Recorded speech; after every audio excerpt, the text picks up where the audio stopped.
Japan Station is made possible in part by Patreon support. If you would like to make sure that I can keep bringing you more content like this, then head on over to japankyo.com/Patreon and sign up for as little as $1 a month. Ladies and gentlemen, welcome to Japan Station.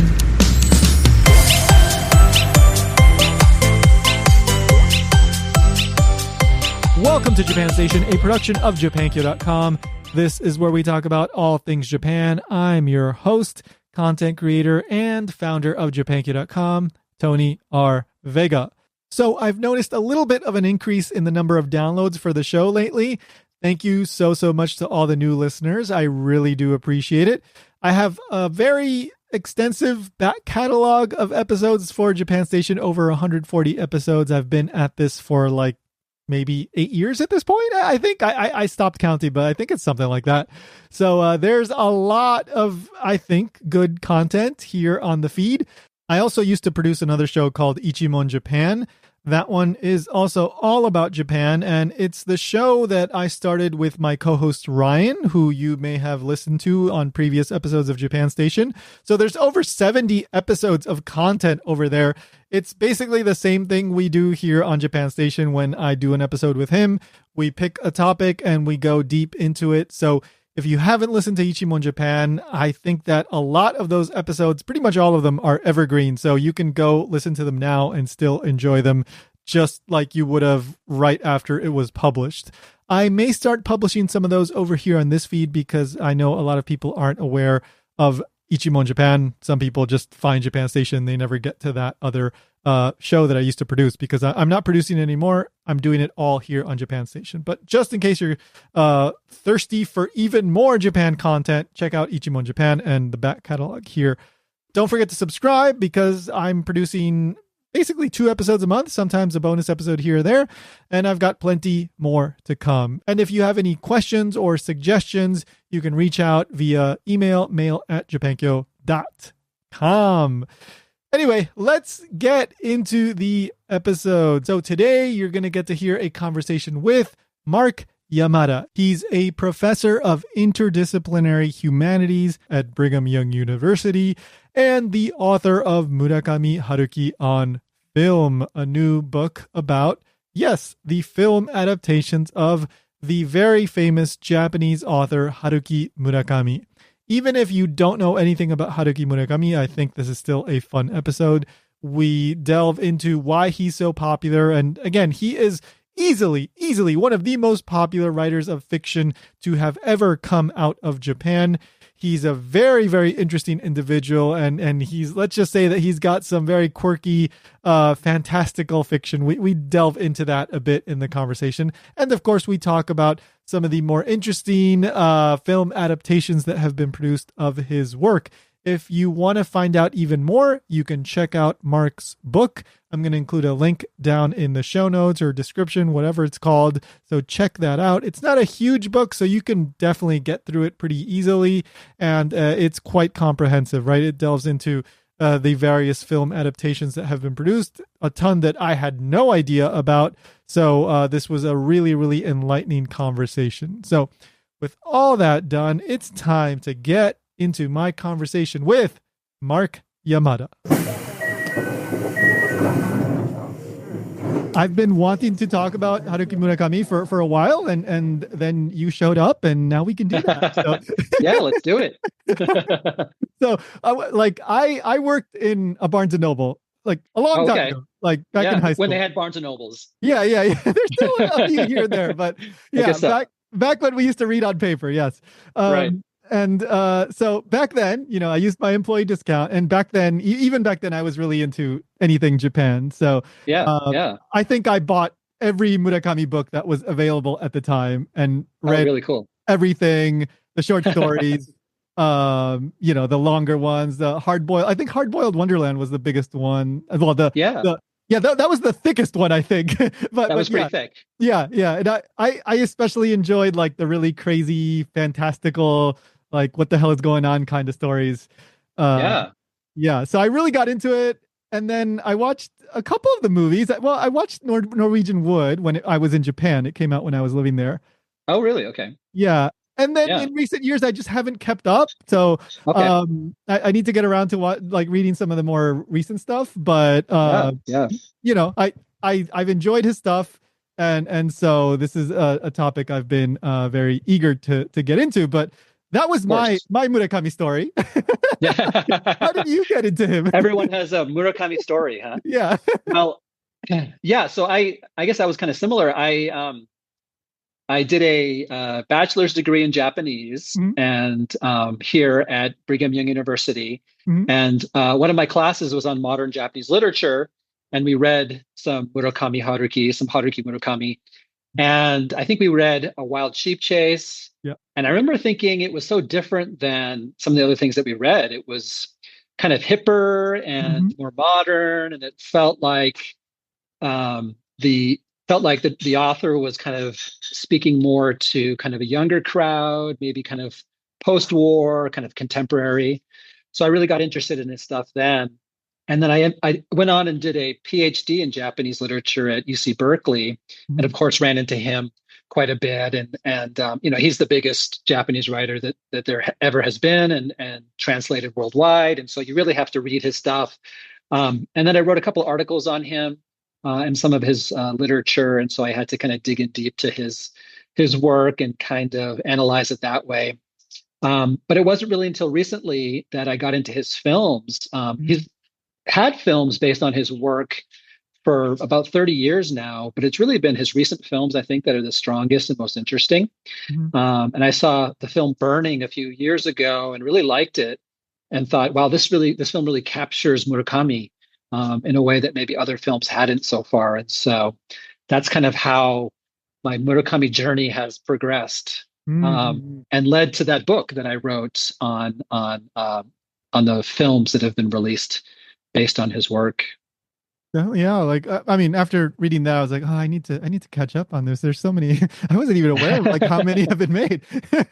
Yeah, there's quite a few. Yeah. There's more planned too, and Mhm, so there's even an animation that came out a few years ago that's really mhm. interesting. So yeah, I'll give you some of my favorites later on, I think, in the Definitely. podcast. Yeah. I'm sure readers are curious about, or well, listeners are curious about that. But Yeah, you kind of touched on it a bit, and you know, and I can chime in on this as well. But what do you think it is about Murakami that has resulted in him getting such widespread attention outside of Japan? Because there's you know there's a thriving I don't know thriving, but there's a lot of authors out there in Japan that are popular in yeah, Japan. They are well known in Japan, and I'm not talking anime and manga. I'm talking like novelist, right? right, So, right. but by far, I think the one with the most recognition outside of Japan in terms of like people actually know his name and have read his stuff is Murakami.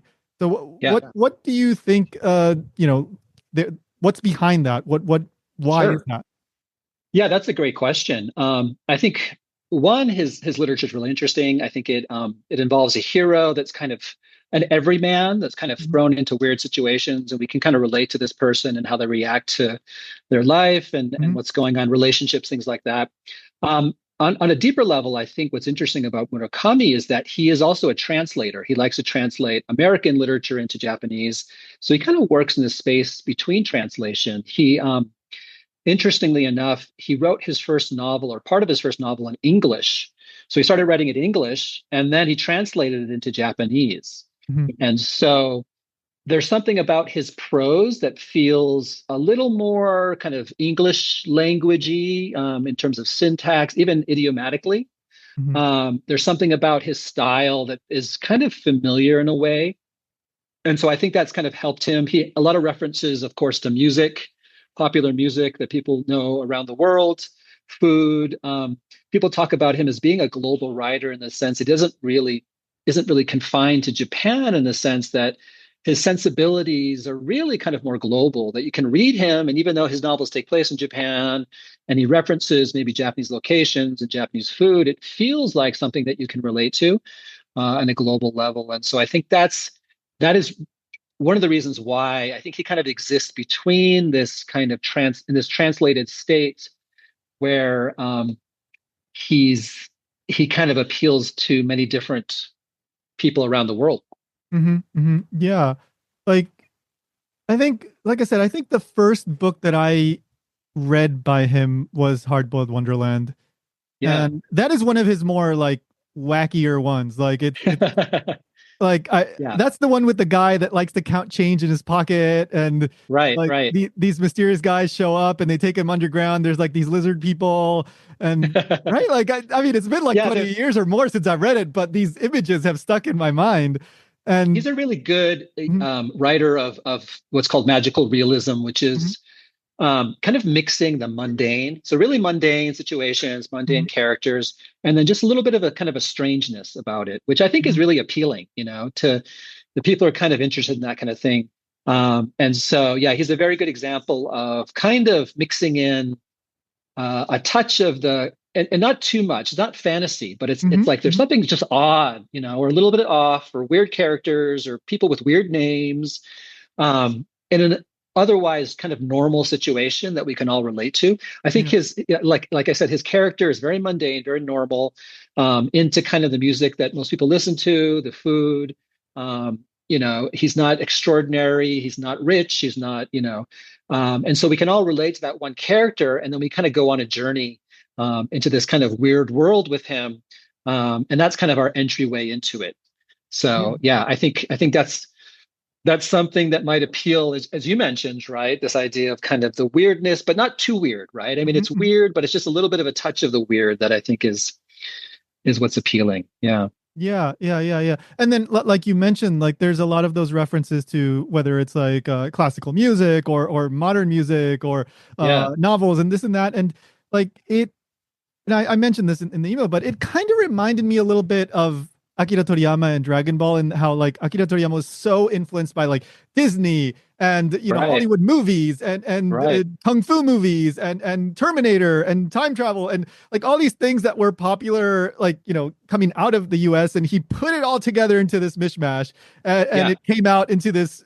very unique world that was incredibly like, how can I put it? Like it was easy for anybody around the world to get into it because you didn't have to have like everybody was on the same foot, right? And so yeah, even with Murakami, even though the stories are for the most part, aside from the ones that get really wacky and you end up in like some character's head or something like that, like they are set in Japan, yeah, and yeah.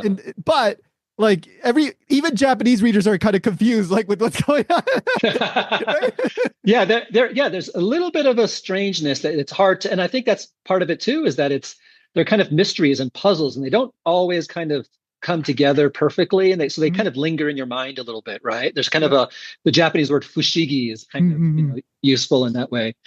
Yeah, yeah, yeah. Um, yeah, and so I think yeah, like you said, it's very mundane, it's very normal, and yet there's just kind of the weirdness that comes out. And so I think that's one of the reasons why he's popular. And also, like you mentioned with Akira Toriyama, Mhm. I think Murakami is also, he's a reader of culture, watches film, and so he incorporates a lot of that stuff into his own work. I just finished reading his Dance Dance Dance, Mhm. his second, or his I guess his the second novel in the kind of the series, The Wild Sheep Chase, Dance Dance Dance. Mhm. But it involves a hotel called the Dolphin Hotel, where strange things happen. And I think I read somewhere that he kind of borrowed that from The Shining. Oh. Um, yeah. And so he's read The Shining, he's seen The Shining, and so there's these kind of references to pop culture, scenarios, plot lines, characters that are very familiar to us. Mhm. And it's something you don't necessarily, so he's very pop culture kind of fluent in that way. And I think that comes out in his literature. And I think that's also why um, that he's kind of fun to read. Yeah, yeah. It's like you may feel lost, but you don't feel left out because you feel like this is not like a cultural thing. It's like Right, that's part of the story, right? So it's right, right. inclusive in that sense. Yeah, yeah, Yeah. for sure. Very, yeah. Okay. So all right. Well, then what about the movies then? So you got Yeah. into the film aspect of this. So were you always interested in films, or was it through Murakami that you got into the films and you wanted to like examine what's going on with the film side of Murakami? For sure, yeah. So I had seen a lot of the films that were made Mhm. based on his literature early on. Hear the Wind Sing, I think, was one of the first ones. Mhm. Tony Takitani, a film that you mentioned, Norwegian Wood, was a little Mhm. bit of an earlier film, maybe about 10 or 15 years ago. And then it was just, I think I saw the South Korean film Burning Mhm. by director Lee Chang-dong. I think it came out in 2018, and I thought, wow, this is a film that really kind of captures Murakami. And I think Lee is a fan of Murakami's and really tried to kind of do justice to his literature in the film.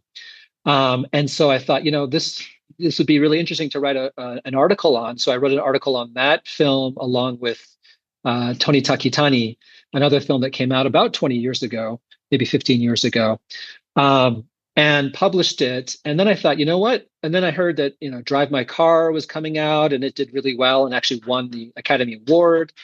And then there was an animation coming out. And I thought maybe this is a good moment to write a book. Maybe there's enough films where we can really write on it. And I think what's interesting about the book is that it looks at Murakami, but it's a new way of looking at Murakami because it's about how he's been translated into film. And so it involves other directors and how they've been reading Murakami and actually trying to translate him into a visual medium.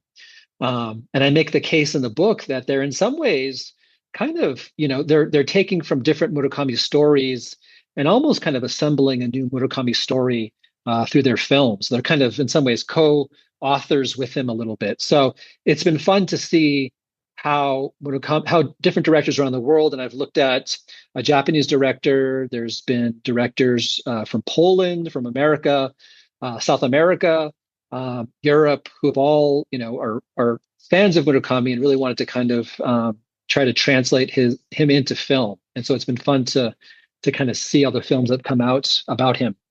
That is one of the most interesting things in that, Japan has its own film industry and they put out films, of course, but like you just mentioned like 3 or 4 countries right there that have done, that have directors that have done, like their own adaptations. And that's really unique. Like aside from what, like Seven Samurai or something like that, which isn't a novel, but like, yeah. And I think it really speaks unique. to your comment and question about why he's so popular and that he is so popular. I think that's maybe kind of a tribute to him and that his stuff serves as material.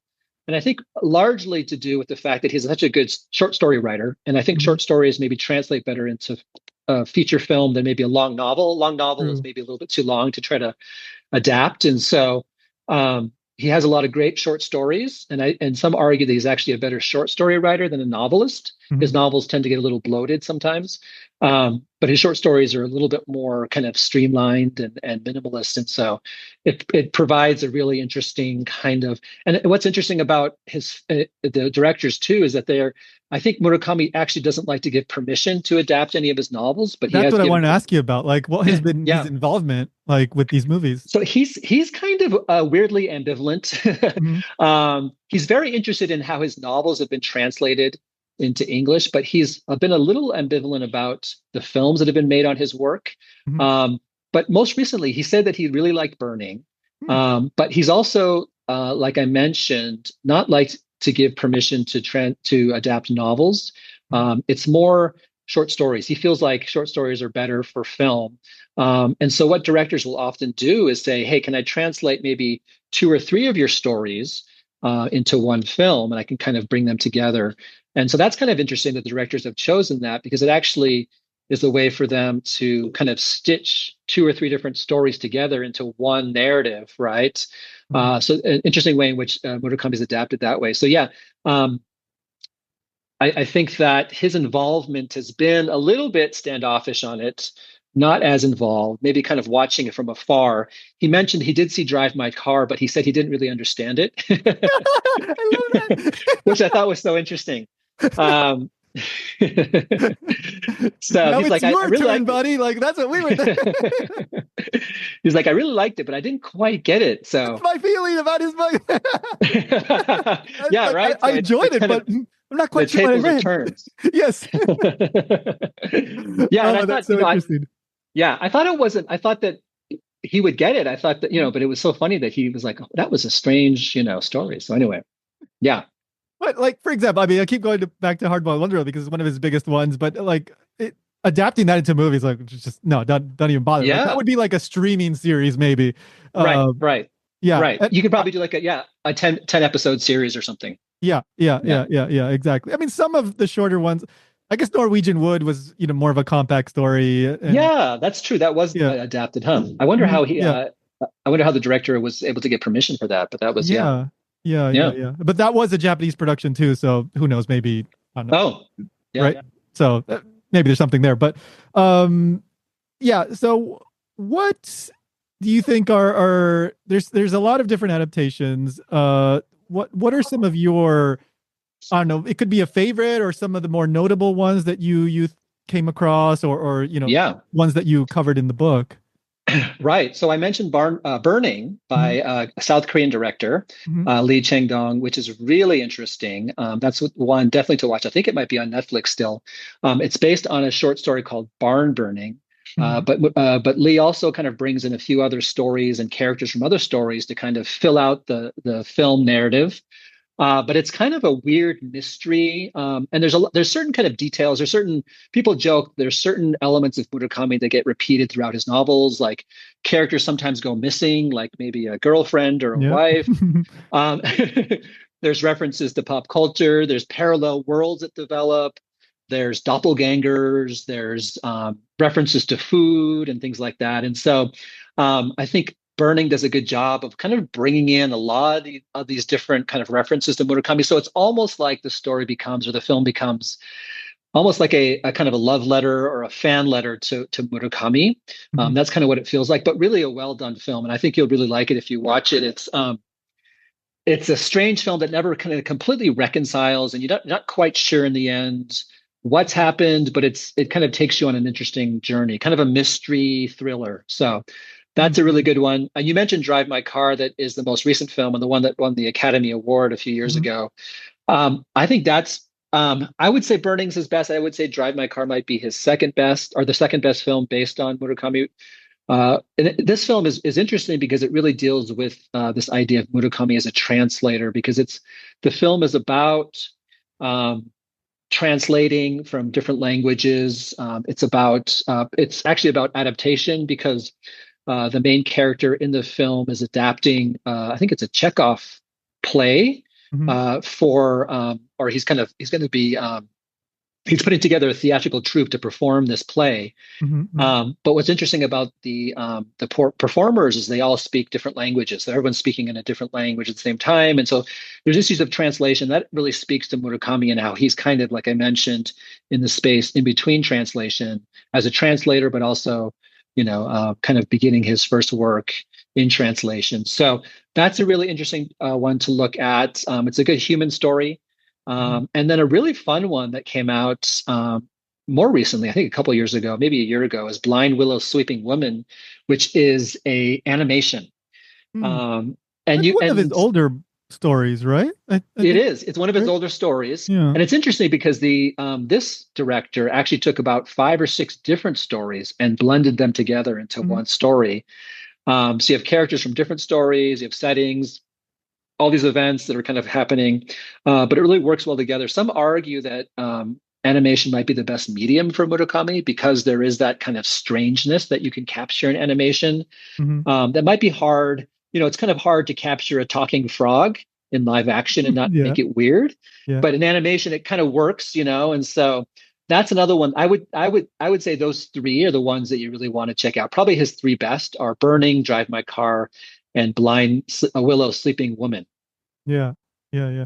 Was it was it Kafka on the Shore, the one with Colonel Sanders, and there was yeah, Yeah. yeah, Colonel Sanders. Yeah, yeah, yeah. That was the one, right? Yeah, Yeah. and so it's like, how do you film that? Do you actually show Colonel? I mean, in Yeah. some ways it's kind of like an idea. Yeah. And so Yeah. how do you film an idea? You can do that easier in literature than you can do it in Yeah. but in animation, to show a Colonel Sanders in animated form wouldn't be maybe as jarring. Mm-hmm. There's something about it, right? That because it's Yeah. already you're already in this kind of fantasy world Exactly. anyway. Yeah. So Yeah. yeah. Yeah. So Yeah. anyway, yeah, Yeah. No, I just that just came back to me as you were describing the frogs. Like, oh yeah, there's a lot of weird stuff like Colonel Sanders. that's right. Colonel Sanders, talking frogs, Yeah. all Yeah. kinds of weird things. Yeah. Yeah. Yeah. Yeah. And all right. So, I mean, th- what would you say would be one that maybe missed the mark a bit? Like maybe it left you confused, or it left you like maybe they were trying to do something, but it didn't quite work out. It doesn't necessarily mean it's bad. It's just you didn't quite think like it captured the spirit or something like that. Is there anything you can Yeah. answer in that regard? Sure. Sure. I don't know if you read this story. It's called Attack on the Bakery. It's a really weird story I about can't remember, but I read it in the book, and I just it didn't come to mind. So maybe I haven't read it.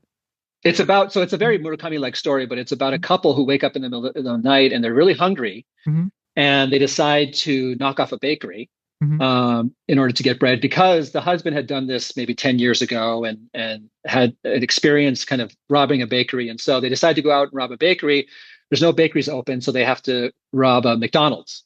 Mm-hmm. So they end up kind of in the middle of the night because of this intense hunger, robbing a McDonald's for cheeseburgers. Mm-hmm. And it's a really kind of interesting story about how it some people read it as kind of a political allegory about the student movements in Japan that happened in the late 1960s and early 1970s, where you had students protesting the Vietnam War, Japan's participation in it, in some ways, kind of the institutions of capitalism and education and the corporatization of education, I think. And so they were protesting a little bit like the late 1960s here in America. Mm. And they were shutting down universities and barricading themselves, and it was really a tumultuous time. And that's when Murakami went to college, and so he experienced these protests firsthand.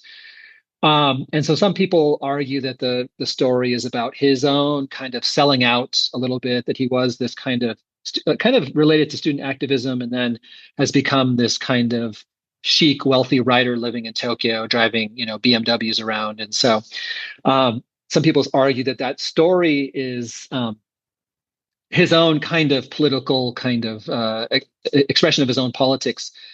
But there's a film that came out, a short that came out that is very political. It's called, I think, Attack on the Bakery, and it came out pretty early in I think early 1980s. But it takes a very political kind of Marxist, anti-capitalist approach, really kind of heavy-handed, kind of reading. And again, Murakami is kind of not really political. He's kind of in between politics. I think that's another maybe reason why people like to read him, because we just finished a very heated political, season, and there's this kind of polarization that happens, and people are, I'm right and you're wrong, and I'm good and you're bad. And I think Murakami exists in between that. There's no kind of good or bad. There's no, he's kind of in that middle ground. And I think the reason that adaptation wasn't good was that it became very political, and it was very kind of reading Murakami in a very kind of one way, kind of pigeonholed way. So that's one. But for the most part, there's been some really great ones. There's another one that I would recommend. I think it's actually streaming online. It's a Polish version of the Attack on the Bakery, which is about a Polish couple after their wedding. They're really hungry, and so they head out and end up robbing a bar, I think, in the same way. And so it kind of deals a little bit also with the strangeness of being a newlywed and things that you don't really know about your partner.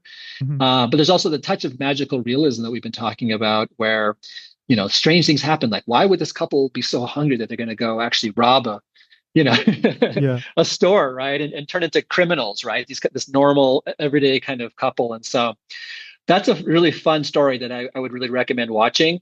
And I deal with it in chapter 2 of my book, but it's been adapted several times. And so it's fun to kind of go and look at the different adaptations of it. It'll be an easy thing to do because it's a very short story. And most of the films that have been based on it are shorts as well. And so that's a fun one if you want to kind of get into the adaptations of Murakami. That's awesome. And like, for example, the first one that you mentioned there that was based on Attack on the Bakery, you said early 1980s? That's I think really early. I think it was early 1981, maybe a little bit later, 83, 84. Yeah, because the story came out, I think, in the early 80s. And so, I didn't realize that was like so immediate, like it was getting translated and getting taken out of Japan already.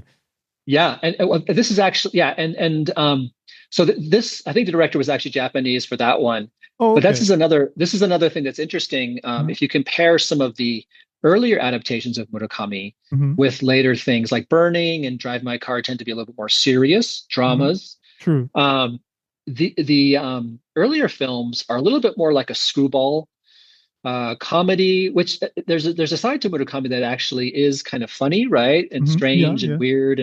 And so I think those early ones actually kind of capture the weirdness and the humor of Murakami a little bit better than maybe the recent ones, which are more a little bit more serious and dramatic in Hmm. that way and kind of poetic.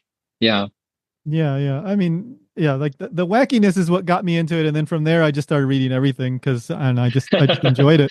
So, Yeah. I, No, he's a fun writer, and yeah. he's still writing, and he has a recent novel that came out that was just translated. Oh, what's That it is called? actually I haven't it's kept up. I think it's called the City and Its Uncertain Walls or something. Hmm. So it's actually interesting because it's if you remember in Hardboiled Wonderland at the Yeah. end of the world was that strange city that Yes. surrounded. So this Hmm. novel actually takes place in that city. So it's Oh kind my of a God. continuation of that story. Yeah. So if you like that novel, then you'll have Okay. to kind of yeah, All right. Well, you just sold me on that. I need to. Well, I guess I should reread Hardboiled Wonderland and then yeah, get yeah, into this recent one. I didn't realize. Geez, he revisited that, huh? yeah. Harpo is a fun one though. I really enjoyed Yeah. reading that. Yeah, yeah. Like Yeah, at the time, I was really into like kind of weird fiction, and like for example, Kobo Abe. I don't know if you've read his stuff, yeah, like yeah, yeah. Foxman, like just I mean, weird stuff, right? And then yeah, Yeah, that kind yeah. of some I don't know which came first, but I got into Murakami through that. So yeah, Okay. yeah. I Well, that's loved it. great. Yeah. Did Uh, you do Japanese literature in college or? so I did have to take a couple classes. I took one class in grad school as well, and so Okay, I read a bunch of stuff, but it was mainly older stuff. sure. I was just at the time I was just interested. Well, I still am in like all things Japanese. So then I was like, Yeah, what yeah. are people writing novels? And like I was working at the bookstore, right? So I was like, oh, okay, Murakami. So then yeah, I just got into it through that. So That's really cool. yeah, That's yeah, awesome. yeah. So the book is available now, right? I believe it should be The out. book is available now. It's on Amazon. Mhm, Yeah, it's called Murakami Haruki on Film. mhm. Yeah, and it's the first book to really deal with the cinematic adaptations of his work, and I think there'll be many more. There, the film does or the book does just deal with film, but there's also theater productions. Mhm. There's a theater production in England on Sputnik Sweetheart, which is one Oh of his wow. novels.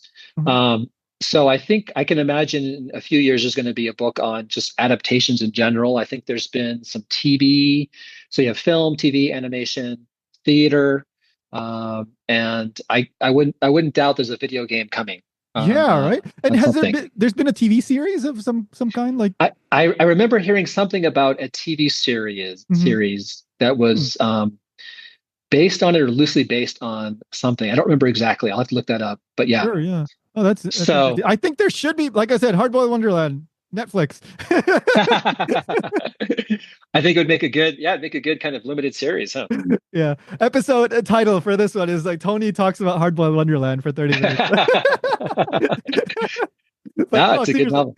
guys, if you're interested in learning more about Haruki Murakami, the films that have been adapted of his work and himself, his work too, because Mark does go into that.